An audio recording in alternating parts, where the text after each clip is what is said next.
I call Jenny Salisa. Malo soifua talofa lava. Thank you, Mr. Speaker. The National Government have repeatedly stated that it's improving the economy.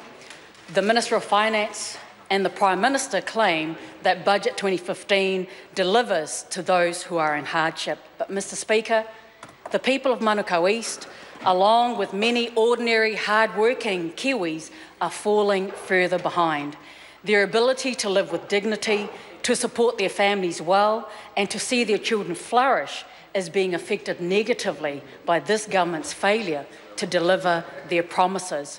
The curtain has dramatically been drawn back, and this government's budget only reveals that there's hardly anything there for ordinary, hard-working Kiwi families. For hard-working families, Mr. Speaker, the cupboard is bare. The budget surplus that was promised by this government is not there. The promise of 150,000 increased jobs and higher wages has not been reached. The promise of no new taxes has been broken. We now have 3 sneaky new taxes. The promise of more affordable houses has been broken, and hard-working New Zealanders are losing their KiwiSaver Kickstart incentive to save for their future.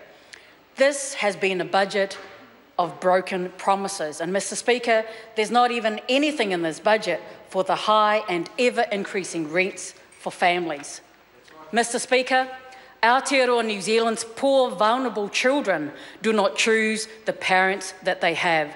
They do not choose their country, the neighbourhood they are born into, and they do not choose their race or their religion. In fact, if they had been born into another OECD country, Mr. Speaker, they would probably be less likely to be born into poverty. Mr. Speaker, having so many thousands of children, over 250,000 kids, grow up in poverty is really expensive for all of us as taxpayers. Child poverty is really expensive in the long run for us all, and it is an issue we should address in a comprehensive and planned way. Every year, the lost productivity, extra health costs, law and order costs, to name a few, adds to millions and millions of dollars per year. For far too long, Mr. Speaker, the government has allowed the levels of child poverty to remain really high. The reason or justification, if any is given at all, is often that action to address child poverty is too expensive. But, Mr. Speaker, inaction, as done by Budget 2015, with a few tweaks here and there, a fiddle at the margins, completely misses the other side of the equation, the fact that the cost to all of us in society is much too expensive. Inaction and the lack of comprehensive action to address child poverty has its costs. Good things, better outcomes in life, are worth paying for.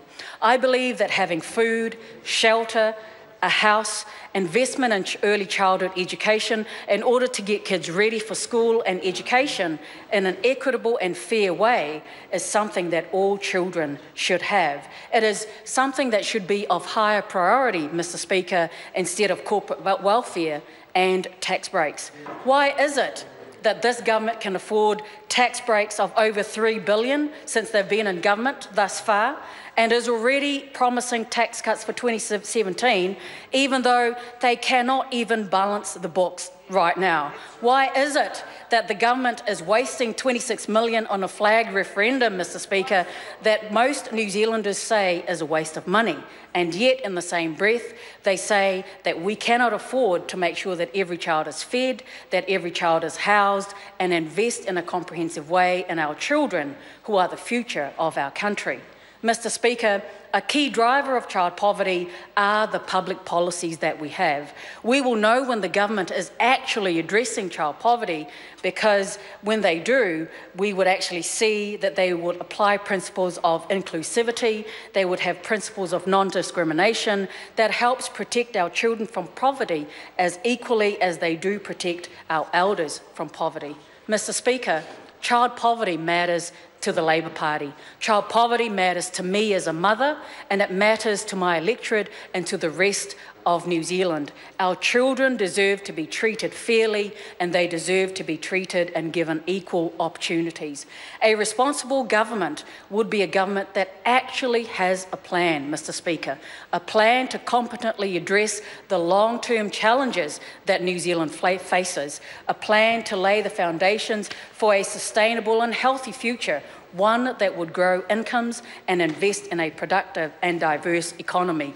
This budget has been long on promises, Mr. Speaker, and short on solutions. It is a budget that contains nothing significant for diversifying the economy, supporting our manufacturers, our exporters, or for developing the skills that our workers will need in the new economy. Growth has now passed its peak, and it's expected to halve by 2019, and not reaching surplus at the peak of the economic cycle is a huge failure by this government, and it makes a mockery of National's claim that they are good economic managers. Our Prime Minister, John Key, in his open letter to New Zealanders after the election, he promised, and I quote, "Over the next 2 years, we expect to see 150,000 jobs created. The National Government will fall short on this promise by 60,000 jobs, and they have pushed the date of this delivery back a few more years. Yet another broken promise." Also, in John Key's open letter to New Zealanders after the election, he promised, and I quote, "Over the next 3 years, we expect to see the average wage move from 55,000 to 62,000. The budget shows, Mr. Speaker, that the government will fall short by $3,000 on their wages promise. In fact, we're unlikely to even get to the promised wage level until 2019, in another 4 years, Mr. Speaker. Manukau East in South Auckland, which is the wonderful electorate that I represent, is a young electorate. The median age at Manukau East is 29 years. The national median age is 37 years, and 1/3 of the people living in Manukau East are under the age of 20. Many are on low and limited incomes, Mr. Speaker. Now, in order to get ahead and to contribute to the future of New Zealand, they need properly funded education, correctly targeted skills training, jobs to go to which they pay decent wages, and the ability to save for the future. New Zealand, Mr. Speaker, used to be the land that led the world with the lowest unemployment rates in the OECD. This was under Helen Clark and the last Labour-led government. Today, we rank 13th. And the general situation in my electorate is compounded by having one of the highest unemployment rates in the country. This budget, Mr. Speaker, will not fix that. The government is failing to act on jobs and wages for ordinary, everyday New Zealanders. We've heard the other side trumpeting the fact that people on a benefit who have children receiving $25 extra a week will make a huge difference. Well, it will make some difference, but I will not call it a huge difference. While an increase in benefit levels for those with children is good news, those who are working with children on families and working for families, they will only receive $12 per week. This makes working families relatively worse off than when this budget was announced. And for families, the government will claw back this $25 through reduced accommodation supplements. The budget offers no firm pathway out of poverty, and the $25 a week cannot fix 7 years of neglect and the mismanagement of our economy. Mr. Speaker, cutting the $1,000 KiwiSaver Kickstart initiative demonstrates the absolute short-term thinking that is typical of this national government and this budget. This cut will detrimentally penalise our young people who are going to be less able to get ahead and to save for their future. In 2011, the Prime Minister then promised to retain the $1,000 Kickstart for new KiwiSaver members as it was at the time. The government has now cut it entirely. Yet another broken promise. Now around 500,000 people, mainly young people and children, will miss out as a result of this cut. Mr. Speaker, this government is wandering aimlessly with absolutely no long-term plans for our economic future. It has failed to deliver a budget surplus for 7 years now. We pay millions per day in interest because the government cannot get the books into a balance or deliver a budget surplus, and it is continuing to fail to meet the needs of New Zealand families. The government's latest budget might be clever in a political sense, as it has robbed Peter to pay Paul, but a collection of short-term jabs and a few high-profile targets, Mr. Speaker, does not a comprehensive strategy for the future make. Thank you.